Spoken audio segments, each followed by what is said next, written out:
Petite précision, mais la voix off habituelle, à savoir Alex Debert, est en vacances pendant 2 semaines. Je reprends donc le flambeau pendant ces 2 apps. Bonnes vacances à lui et à vous si vous avez la chance de l'être par la même occasion. Votre Zap Actu mon windowsphone.com du 19 octobre au 25 octobre 2015 dans ce numéro 24 avec My Modern UI TV.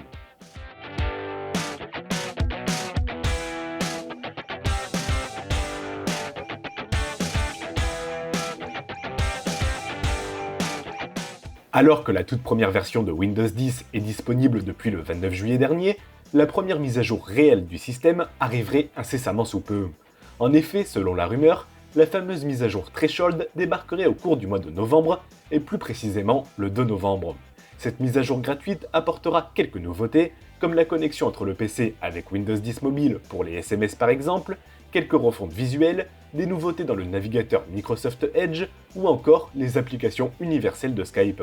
Allez, plus que quelques jours et on pourra enfin parler de la mise à jour Redstone prévue pour début 2016. Microsoft a rendu disponible cette semaine une nouvelle build de Windows 10 Mobile portant le numéro 10572. Au programme, une belle optimisation mais aussi tout un lot de nouveautés très appréciables. Ainsi, le téléphone peut désormais recevoir des requêtes d'envoi de SMS depuis un PC sous build 10565 ou ultérieur. Notons que le téléphone peut également afficher un appel manqué sur votre PC. L'application universelle Message mélangeant vos SMS et Skype permet désormais la recherche dans nos messages et prend également en charge les GIFs animés pour les messages Skype uniquement.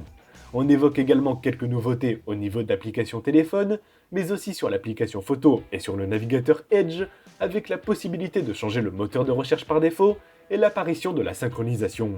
Enfin, notons qu'il est également possible d'installer les cartes de navigation sur carte SD, tout comme c'était déjà le cas pour les applications, la musique et j'en passe. Et en parlant de mémoire, le centre de stockage a entièrement été refait afin d'être plus rapide et en adéquation avec le nouveau design du système. Comme toujours, la majorité des bugs ont été corrigés, mais certains sont malgré tout apparus. La liste des bugs est donc affichée à l'écran, mais quoi qu'il en soit, je tenais à dire que cette build montre enfin par ses performances que le système arrive prochainement. Dans la build mobile 10549 apparue il y a un peu plus d'une semaine, le Project Astoria avait disparu. Pour rappel, Astoria a pour but de permettre l'exécution d'applications Android sans aucune adaptation de la part du développeur.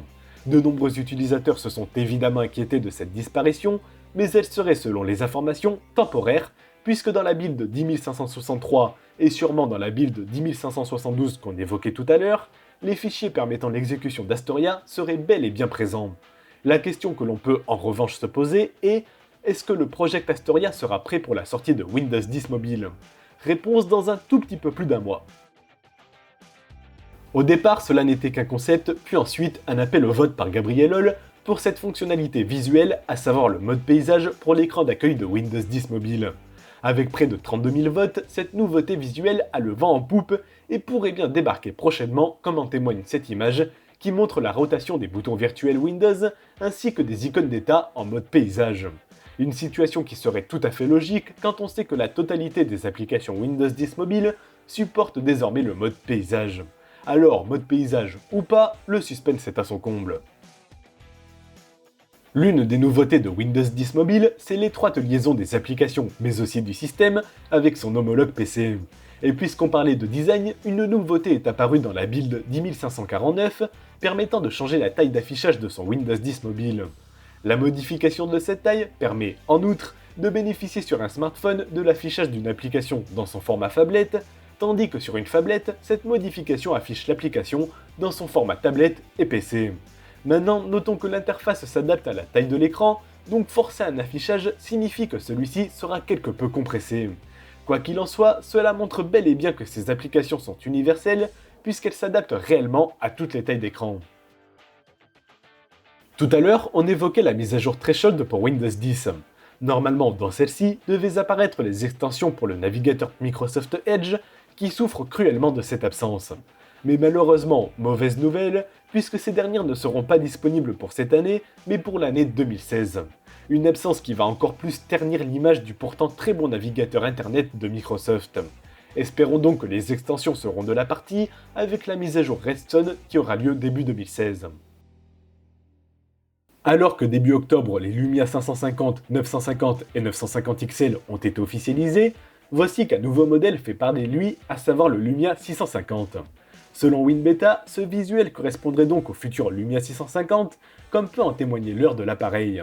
Cependant, nous ne savons pas grand chose de cet appareil pour le moment, hormis qu'il devrait être évidemment fourni nativement avec Windows 10 Mobile. Quoi qu'il en soit, nous aurons sans doute l'occasion d'en reparler avant son officialisation, qui aura peut-être lieu lors du Mobile World Congress début mars. Depuis peu, Orange a rendu disponible en version finale son service Orange Cash, permettant de faire du paiement sans contact via le NFC avec son téléphone Android ou Windows Phone uniquement. Pour l'instant, le service est réservé aux clients Orange, équipés d'une carte SIM NFC disponible sur demande. Une offre intéressante qui permet de faire du shopping avec son smartphone dans 324 000 points de vente en France. Mais il se pourrait bien qu'Orange ait un peu de concurrence sur Windows Phone, puisque selon des propos de Joe Belfiore, un système de paiement sans contact natif à Windows 10 Mobile pourrait débarquer prochainement via l'application Portefeuille, on présume. Quoi qu'il en soit, vos moyens de paiement évoluent petit à petit pour le plus grand malheur de votre compte en banque. Microsoft veut vraiment séduire les entreprises avec sa Surface Pro 4, puisque l'éditeur a annoncé la mise en place d'un double programme dédié à celle-ci. Ainsi, il sera possible pour une entreprise de bénéficier d'une reprise de leur ancien équipement, qu'il soit Surface ou non, afin d'équiper ces dernières à faible coût en Surface Pro 4. Le second programme permettra aux entreprises de bénéficier de 3 ans de garantie sur la Surface Pro 4, avec couverture des dommages accidentels et échange rapide en cas de besoin. De belles offres qui, espérons-le, seront efficaces. Mais les entreprises ne sont pas les seules à pouvoir bénéficier du programme de reprise pour acheter une Surface Pro 4, puisqu'une seconde offre Microsoft pour les particuliers a vu le jour, permettant une reprise de votre équipement jusqu'à 450 €. Une offre plus qu'intéressante, surtout pour les possesseurs de Surface RT. Il ne manque donc plus qu'une offre similaire pour les Lumia.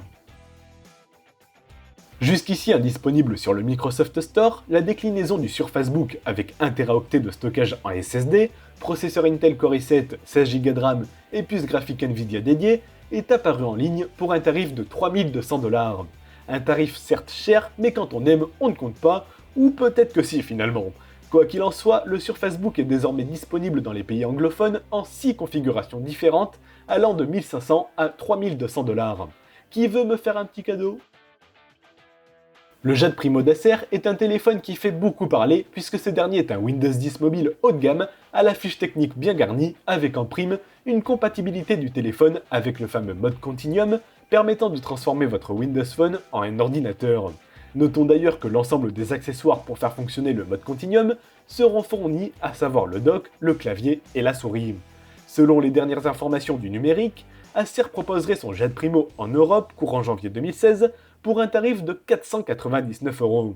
Un prix plutôt agressif face à Microsoft et ses Lumia 950 et 950 XL. Espérons donc que la qualité de cette terminale soit au rendez-vous pour, enfin, avoir une véritable bataille dans le haut de gamme sur Windows Phone.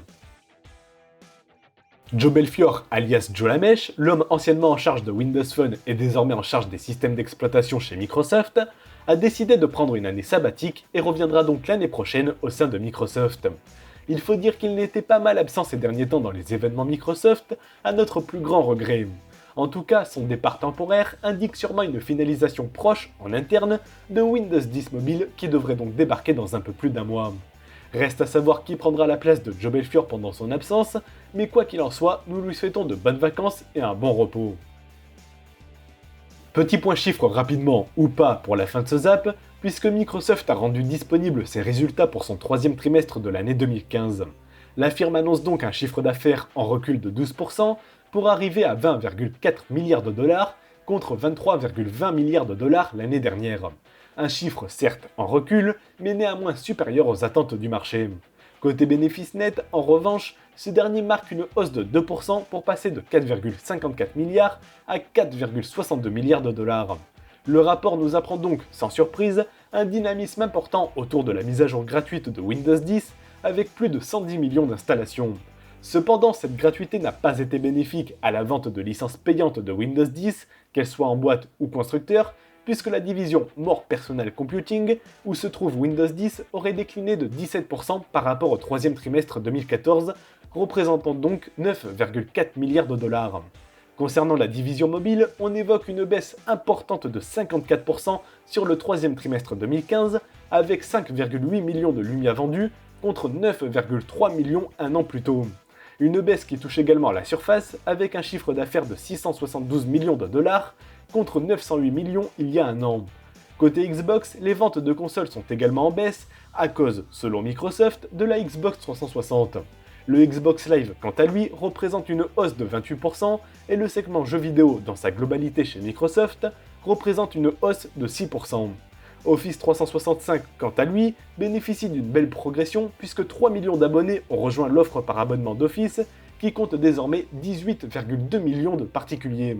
Le cloud, quant à lui, assure la pérennité de Microsoft avec une hausse de 8% pour atteindre 5,9 milliards de chiffre d'affaires. Enfin, notons que pour la première fois depuis son existence, Bing est parvenu à faire des bénéfices avec une hausse de 29% sur la division, hausse qui provient à 20% grâce à Windows 10 selon Microsoft. Terminons sur une mauvaise nouvelle avec l'annonce de la suppression de 1000 emplois supplémentaires cette semaine. Espérons en tout cas que du côté Windows Phone, le renouvellement des terminaux provoque un effet positif sur les ventes de ces derniers. C'est donc la fin de ce numéro 24 du Zap Actu monwindowsphone.com. Rappelons que l'actualité de ce Zap n'est qu'une sélection parmi les informations les plus importantes que vous pouvez retrouver en intégralité sur monwindowsphone.com. Notons enfin que l'émission possède son application à télécharger sur l'ensemble de vos appareils Windows. Passez une excellente journée, une bonne fin de week-end et à la semaine prochaine avant le retour d'Alex en voix off.